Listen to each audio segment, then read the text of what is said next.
Good morning, Aradi Enshao. Say, and there, an open so, Yadasoka Accra at Yasefo.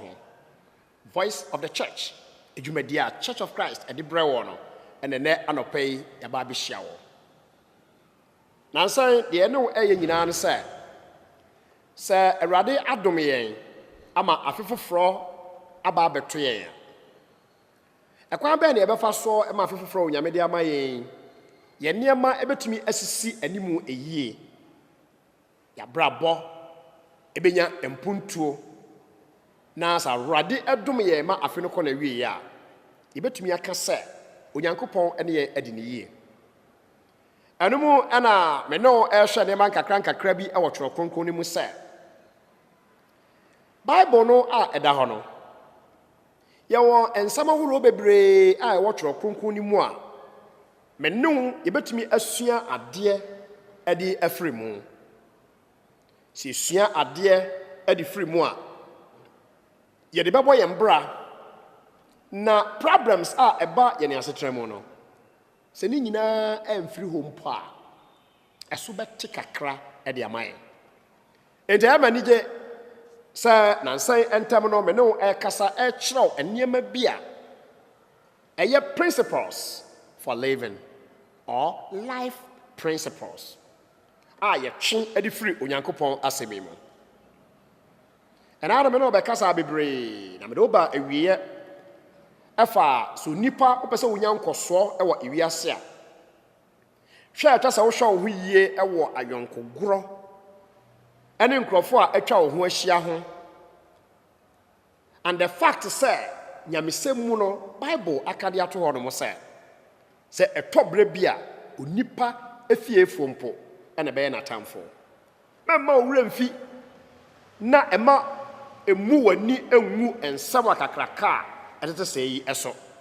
na entumi emwa ena no pay mi bisa o say aso obi aye wo papa bi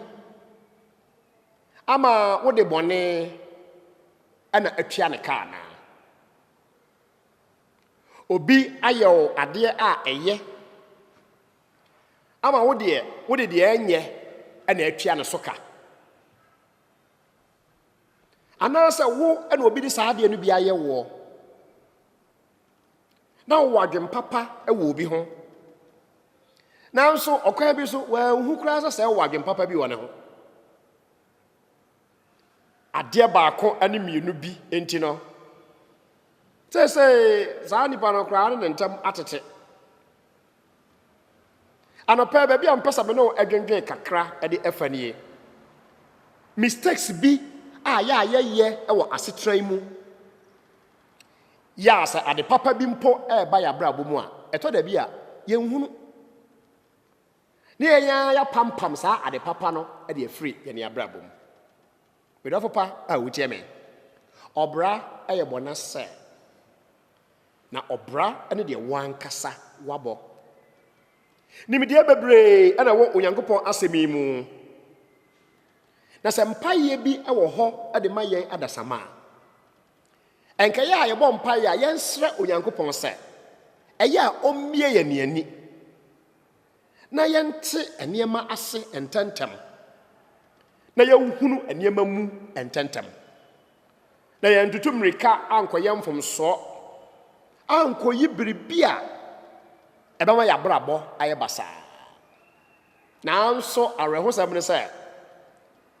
odifo Isaiah tete no aka na sembi to ho se ye onipa bi ewo ewiase a owani nanso onhu ade omo waso nanso so omo nte asam mempaye ena no pai ade mame ho ane wo ne se awrade mo ayen na yani omie na yenhu ade yi na ya fin ontimu mayen na se yete asem a yente ase entantam isanse nipa bebre ayamfom so se obi obebo no na wapempam no afiri ono ankasa na brabom ayawreho sempa ne bia me kasai ebi ato dadaada ida sa wo ene wapam obuafo afiri wabrabom anasa bibi nti obuafo no wadwane afiri wo nkyɛn kokra abrafo sɛ opportunity comes but once ya wo chance bi wɔ hɔ no mo sɛ wunya ɛwɔ asetra mu na sɛ odidi agora wanhwɛ ne yi a ɛpa wo ho a ɛnsa ama bio ɛno nti hwɛ wo nneɛma yɔ eyie ɛwɔ asetra mu onipa biara a wo ne no ahyia biara ɔkwan a wofa so ane saa nipa no deal no ɛyɛ ahwɛ ne yie ɛsiane sɛ onyankopɔn ɛbɔɔ n'adeɛ no yɛwɔ biribi wɔ hɔ no yɛfrɛ the principle of interdependency wo dan me ɛna me nso so me dan wɔ saa no onyankopɔn ɛbɔɔ wiase yɛwɔ asetra mu obi ne yie yɔ ɛhyɛ obi ne bɔtɔm ɔfoforɔ ɛyie yɔ ɛhyɛ obi ne pen ano asekyerɛ ne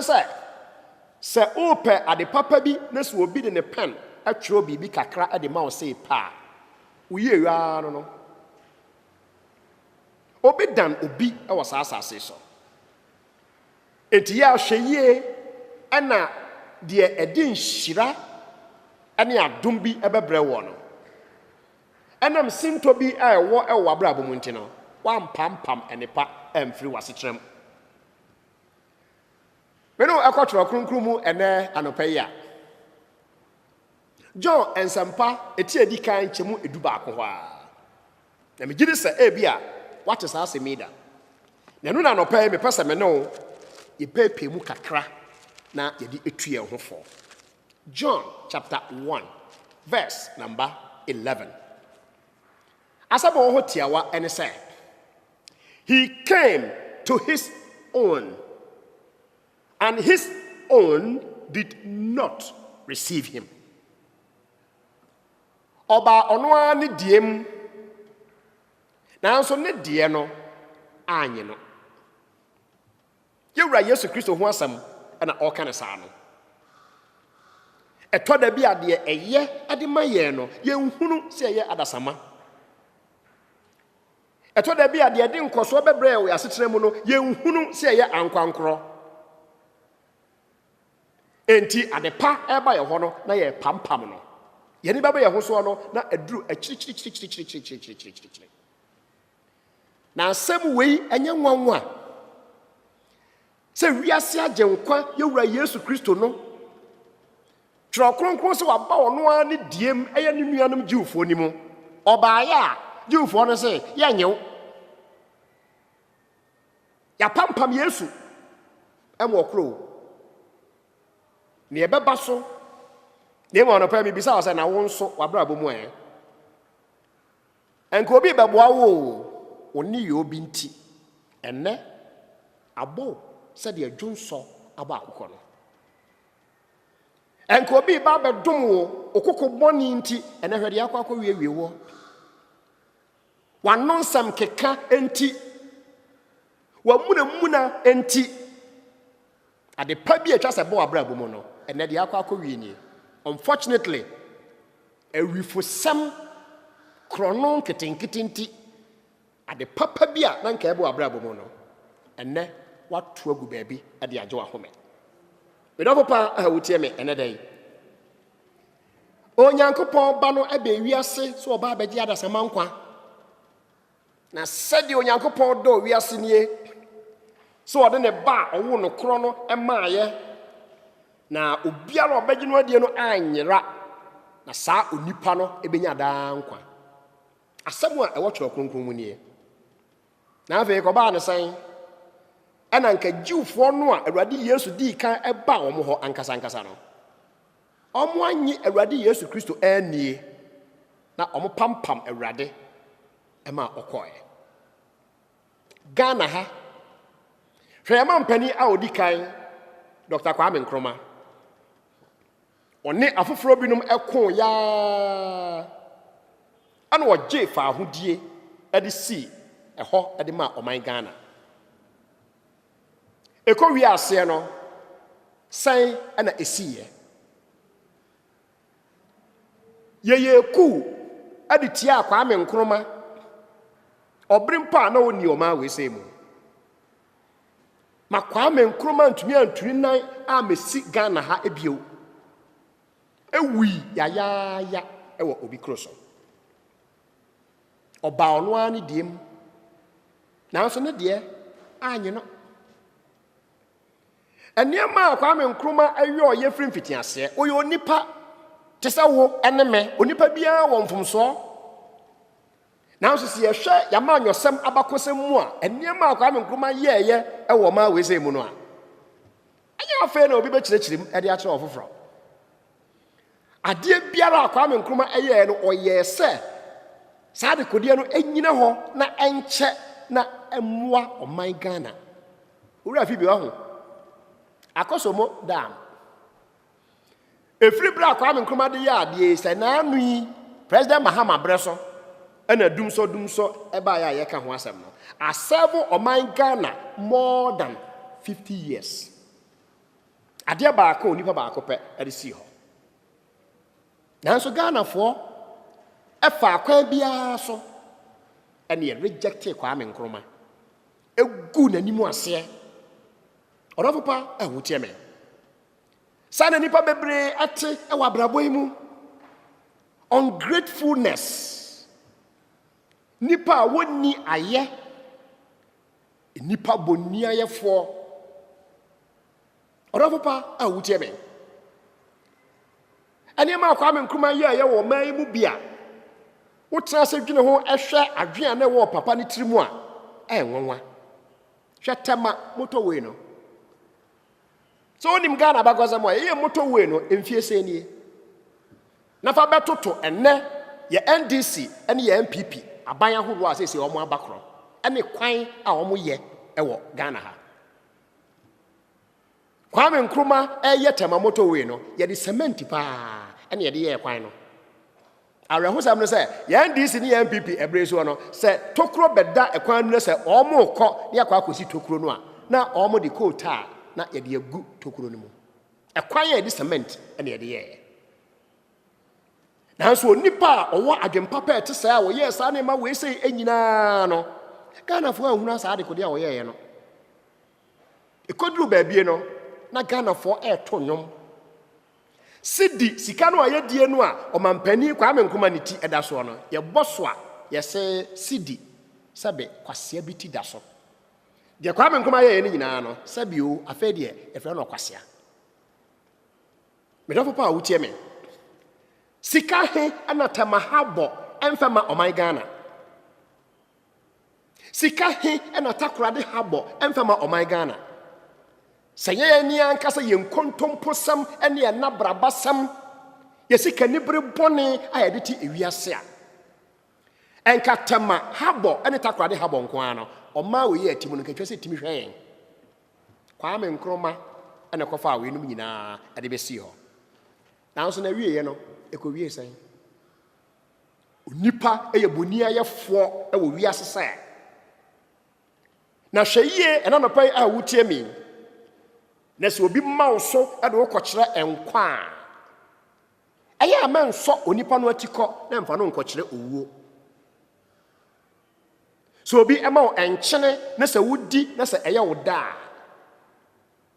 enkɔfa amako wisa ane akaka duro ɛma no ɛwɔ wase dɛm nipa ɛyɛ boni ayɛfo sɛ ɛwɔ saasase so afefufuro onyankopɔn ɛde akyɛ yɛ yi mu me kasa kyerɛ wo sɛ Aya adwengen ho na hwe ade kete bia obi eye ade ma wo no aya ada no ho ase na odefo manyi obuafo emma obi a oboa wo no yanyinu ma na nso wiase saa na aye oyonko ewa adwen papa ewo no yonko ho ankopeso oboa no ewo ekwan bi so no onipa no aye boa no ono ano osan ekosoa ne oboa no na okoto no etwene ball aso ho no baabie ebibifo medofo pa oman ba ko a na ne nkoso eye abrofo nyina ya ewo abibrem ha eye Libya eman fatu tirim biam se Muammar Gaddafi no yo nipa te se wo eneme tinya de American sa Kwame Nkrumah ye so abofo anasa Gaddafi eye so abofo Sadia no pa mi no mienu yenye so abofo ya. Onipa biara tumi ye emfomso.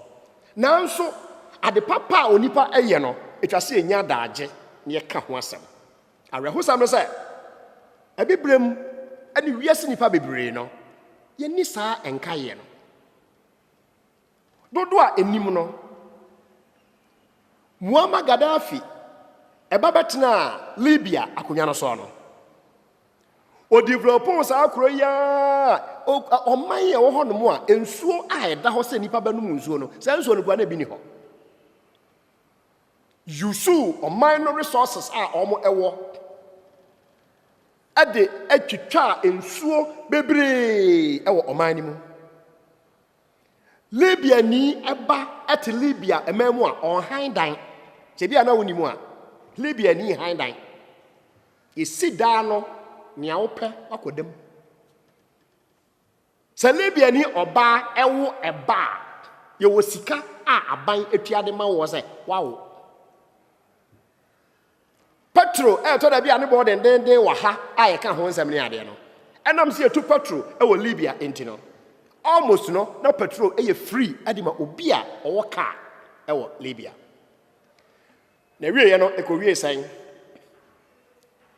ya di enwusie na ebo Gaddafi efri gotamu te sesebe okusie no noa ne nkrofo na ye sere na ye niage abrofo ebe wurawura ase ma Libya man mu nipa no abi bebre gigi sika efri abrofo a wo wura efri se enam omo oil a omo wonti na abrofo no enya interest sa hwa ebredo do a Syria basa edisi ho adan nanka abrofo yi a asem si Africa ha no odimika no aba oba abekum nipa ebe ya de ko omo nko Syria ede besi ne a me no e kasai Syria emamu basa ya ekoso no eno anu se ekoso oh Jerusalem wa ukum enkomhyefo a yede wo mo ema wo anapema sama me no e kan se ye nipai eya mom ye nhwe okwan a ye fa so a yede ye niema bi esansa so wan hwe ni ya wo nko a wabrabo mu no ebia na ade papa bi e ba wo ho na nso so wan hunu mu yie nti no wa pampam ade papa no afiri wabrabo mu medafo pa a wotie me ene anopai samesa machi akoye na Awurade Yesu Kristo eso a obi a onyankopon de no aba ewiase so ye wiase agenkwa no mmra no mewu emfanye ye nkwa no ono ankasa ne man Israel for Jew for no oba omumu no Bible say omo anyina ntum medafo pa a wotie me na wotwetwe mu wansa me no ka sa asem no kotoko abofra no ene ne papa ho asem ye so sa wokai efie nwansena efie huruye se ekawa eya echa abonten so de Awurade Yesu Kristo sha no dwumadie ase pe empo ebra ye wo no to fom pe no na Herod aye crowd say obekum abofra no oba ono ani diem na so ne de anye no onyankopon eyi no afiri saa akunkum ni mu Yesu sha no dwumadie ase ne nkyerɛkyerɛ mu obie na no a Farisifo se hey obie na no ekwa Sadusifo se hey asem biara Yesu beka biara ombepe bibi dia bebata ho e de akyerɛ sɛ ye Yesu ye no anya ne kwa no nipa bebre ati wiase no ye de ye eno no sɛ eye amonyosam o sɛ eye asetrem daada aniema mu o empo ewo asɔre mu de obɛboa no ni apɛ ekwan bia so ne de dadoa ne de abɔ ne mo nitirim hamo otwa no kon a enye yie agese kwa chiri ansana enipa abehunu sɛ ade a ye de sɛ ya anye ne yie midafo pa a wutie me wonim sɛ ɛyɛ a yɛkasa ɛde fa slave trade ɛho ɛna abrɔfo baaye ɛna ɔmo bɛtotɔ yɛ kɔɛ ɛna ɔmo bɛkye yɛn nkorɔfoɔ ɛna ɔmo de ɔmo ɛkɔɛ ɛna ɔmo bɛkye yɛn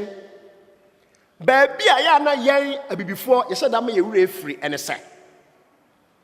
ɛbra a Britishfoɔ ɛba Ghana ha no na ɔmo nim baabi a wɔ Ghana ha o ɔdɔfoɔ ɛbra a Portuguesefoɔ ɛba Ghana ha no na ɔmo nim obi a wɔ ha ɔmo baayɛ no ɛyɛ yɛn Ghanafoɔ yaa mu nipa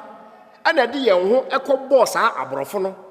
ɛkyerɛkyerɛ nkurɔfoɔ fie obroni ɛma bibini America kyɛnsee baako tɔfe baalu Milo kyɛnsee baako a na wɔgye si ne fie na wɔnom anɔpa no a na wɔdi broni anim ama yɛwurawura fiem ama yɛakyekye nkurɔfoɔ slave trade no saa na ɛkɔsiiɛ yɛn nkurɔfoɔ ɛna di aborɔfo no anim ɛdɔ nkɔ wurawura ahoɔdenfoɔ fie ɛma yɛkyekye wɔn adan ne nipa yɛyɛ ho saa ɛwɔ ewiase waa wode obayie na wode asɛe wo ma me no kasa ɛna nɔpɛ yi wabrabɔ ɛfa baabi wɔ hɔ no mu a ɛnyɛ wo maame na ɛbɛyifoɔ ɛnyɛ wo papa na ɛbɛyifoɔ ɛyɛ wo ankasa wo ni yɛ obi ɛna ama wɔgyina baabi a wogyina saa bere sɛ wote aseɛ ehunu wo mfomsoɔ wogye tom na sɛ wodane wo ho efiri ho kɔ Onyankopɔn nkyɛn a ebia nneɛma bi ɛbɛsesa ɛkyɛn sɛ wadwen ɛbɛyɛ wo sɛ ɛyɛ obi ɛna ayɛ na mmom ɛnyɛ woa ɛsan sɛ ɛnɛ no ɛna asɔfo aba no ɛno ho nsɛm na wɔn ka de kyerɛ nipa asɛm bi a bɛkɔ asɔfo no hɔ biara no obi na ɛyɛ wɔ asɛm bi a bɛkɔ biara obi na ɛyɛ wɔ wo deɛ wonyɛ hwee nanso ɛtɔ ɛbrɛ bi a na ɔno a ɔso ɔyɛ ohiani no yɛnka ɔba bɛboa no no wafa ɛkwan bi so wapam no afiri wabrabɔ mu mini adwuma na obi fa awɔ na ɔde kɔtena ne store mu na adeɛ kye a wokɔ store no mu na wu pia na wɔyi adeɛ baako na ade ahyɛ ɔbaage mu obi anhunu adeɛ kye a na wɔyi foforɔ na ade kɔ obi anhunu afɛ deɛ obi na ɛbɛtɔ adeɛ a sadeɛ no ɛyɛ sidi mienu a wɔse ɛyɛ sidi miɛnsa sɛ nipa korɔ amfa n'ani anto fam na wanhwɛ saa adeɛ no a wokɔɔ ya na wayi wo deɛ na ade ato nkyɛn kyerɛ sɛ sabe woyɛ onyansafoɔ ɛna nnɛ adwuma bɔ wo na wote fie no deɛ nka ɔbɛboa wo no wayɛ wo ne yɛ obi a woyɛɔyɛ no wahwɛ wo din ahunu sɛ wonyɛ obi a bɛboa no ɛno ɛho amanehunu ɛna nipa bebree ehu ɛwɔ ɛnɛ dɛ meyɛ driver ni minya car meyɛ driver ni minya car meyɛ taxi driver minya car obi hu wo mɔbɔ a ɔma wo taxi no ekosi sɛn ekosi ya ne sɛ wokɔ adwuma na obi ɛkyata wo ɛde wokɔ baabi ma wonya sika bum sɛ 200 Ghana cedis ɛna biribi nti Nyankopɔn dom ma wo nsa kan ya opa na waba abeyi sika kakraa bi na wode ama kaa ne wura no susu sɛ sabe wo na woyɛ onyansafoɔ ɔkwasea ani ti a na agora gu sesei papa no aka ne yɛnde ande n'ani ato fam din ahunu wo ne yɛ ɔno a woyɛ no ana ayɛ driver ne o ɛnso wote fie no wankasa wo ne yɛ obi a woyɛ nti te sɛ deɛ Jewfoɔ no ade papa bi ɛba wɔn nkyɛn na wanhunu no saa na nipa bebree ɛte asase so a ɛne pa nka ɛba wɔ ne abrabɔ mu no ɔmo afa ɛkwan bi so apampam saa ade pa no ama afiri wɔ ne asetrɛ mu me nua adɔfo a wotie me ɛna nɔpa yi Jewfoɔ yi a Onyame asoma Yesu aba wɔn soɔ sɛ wɔmmra no ɔmɛboa wɔn no etumi gyina Yesu anim ɛka kyerɛ no sɛ wokuta honhom bɔne yɛ Ghana kasa mu a Jewfoɔ ka kyerɛ Yesu sɛ wo ɔbɛyifo wo ɔbɛnbo nsam obi a ɛsɛ ɔmɛboa no wabrabɔ baabi ahwia gu ɛna moano asɛm nti yɛwura Yesu Kristo ne nkyerɛkyerɛ mu ɔsɛ hwɛ onipa wano asɛm so na obɛgyina abu obem na wano asɛm so na obɛgyina abu fo wano ɛkeka nsɛm dodo wokeka nsɛm a ma odwuma pani nyinaa wodi ne ho nsekuro na wokɔdi odwuma pani ho nsekuro ne sɛ kɔkɔdu n'anim a deɛ mo pɛ sɛ nipa nyama mo no nso mo nyama wɔn saara ɔmfa wɔ adwuma na bosome so a ɔntua ɔka na san sopa no ɛwɔ n'akyi na sɛ ɔba ɛbɛhunu a na ɔbɛka sɛ tena so kɔ so na tena adwuma na ate mu no mu ana nipa bebree apampam ɛnepa afiri wɔn ya nkasa wɔn ya brabom ɛna wɔn ya no kasa nti asɛm a yɛmfa nsoma a wɔka ɛne nipa ɛho enseku bɔ kɛkɛ ɛne onipa a yɛka n'akyiri asɛm bɔne ɛno ama nipa bebree abrabɔ ayɛ basaa na wɔn asɛm a ɛwɔ mu ne sɛ ɛtɔ ɔbrɛ bie no Jewfoɔ no mi frɛ Awurade Yesu Kristo sɛ ɔyɛ ɔdaadaafoɔ Matthew nsɛmpa eti aduonu nson ɔno a Onyankopɔn de nokora ahyɛ ne nsa so ɔmɛka nkyerɛ adasama nyinaa no Jewfoɔ no sɛ Yesu ɛyɛ deceiver ɔdaadaafoɔ di kɔkɔpem sɛ Yesu sɔre firi awufoɔ mu mpo no Jewfoɔ mpanimfoɔ kɔhyia ɛkɔka sɛ ɛyɛ ama mo nka so ɔsɔre firi awufoɔ mu muntwa nkontompo ɛnka nkyerɛ ewiase sɛ Ebra yɛde no kɔhyɛ ɔbodan ne mu no ɛna suafoɔ no baa no ɔmbɛwia no ɛsan sɛ yɛn sogyafoɔ no ne yɛadeda na saa atorosɛm yi ɛtrɛɛ ɛwɔ Jewfoɔ mu ɛde aba abɛsi nɛ ɔka nkurɔfoɔ ho nsɛmmɔne dodo ebi a deɛ ɔka ne ho nsɛmmɔne no nkoɔno ɛna ɔbɛboa wo ɛwɔ wasetena mu yɛwura Yesu Kristo baa ɔno ara ne diem nanso ne deɛ anye no medɔfo pa a wotie me na sa wotoa so a wɔse na dodo a agyi no din di ya no de ɔma wɔn tumi sɛ ɔmɛyɛ Onyankopɔn ma wote ase de nkɛbɛyɛ wo dia enne no wo de enyo bi a enye amade na firi wabrabom ye de akwa obi a nkasa de kode no kora nanka emfata no ababa waware no ekosi san dan na obema no se afedi onware obi ewuo usika ne bre adodo obi so oba ba war woda kropo de ko ni fie no uko wia no ohunu wo pɛ na ɔse ne ɔtwe empro ɛwɔ adukrom bedafo pa a wote me pem sa abreye Onyankopɔn de ɔdɔye nipa sɛ chi Yesu Kristo ɛde no kɔsan asɛnnua so yesunsum natikɔ na Jewfoɔ ɛma esun Yesu dan ani ɛhwɛ ɛma no ɔka kyerɛ wɔn sɛ Jerusalem emaba mamunsu emame na mo wadaaje a munsu ma mo ho ene mo ma na so odi we ye duamo no a edan na odi be ye duawuye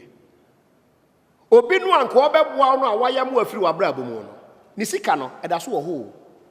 ni yie yo no eda so wo ho akawo hwene ma yie na manye boni ayefo de biara da e wasetrem Awurade Yesu Kristo eba ono ade dem na ne de anye no abrahusam no sɛ ɔmo ananka emfata te sɛ wo eneme no enne yenya Yesu ho emfaso ɛkyɛn Jewfoɔ bebree anɔpam bɛka kyerɛ sɛ yɛ ahwɛ yie na bompa Yesu Onyankopɔn sɛ omie wani na niema bi a ɛbɛkɔ so na ɛbɛde ɛde nkɔso bɛbrɛ wo wasetena mu no otumi ehu ne yie na wankasa wansɛe nkɔso next week mɛsan be hyia obio Onyankopɔn enhyira ene anɔpɛ the churches of Christ salute you